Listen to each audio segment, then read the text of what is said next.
সচেতন থাকতে হবে।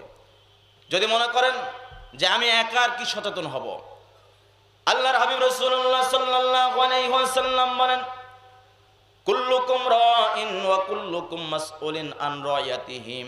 প্রত্যেক মানুষই রাখালের মতো, প্রত্যেক মুসলমানই রাখালের মতো, প্রত্যেকই তার অভিভাবকের দায়িত্ব পালন করবে।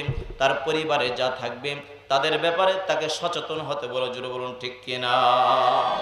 আপনার সন্তান কোথায় যায়, আপনার মেয়ে কোথায় যায়, আপনার ছেলে কোথায় যায়, কোন জায়গায় পড়াশোনা করেন, কিভাবে পড়াশোনা করেন, মোবাইল ফোনটা হাতে দিয়েছেন, ল্যাপটপটা হাতে দিয়েছেন, কম্পিউটারটা হাতে দিয়েছেন, চেক করে দেখুন, মাঝে মাঝে তাকে অবজার্ভ করুন, মাঝে মাঝে তার সবগুলো ক্লিন করে দেখুন, সব কিছু আপনি ভালো করে বিস্তারিত দেখুন আমার ছেলে মেয়ে কোন জায়গায় ওঠা বসা করছে।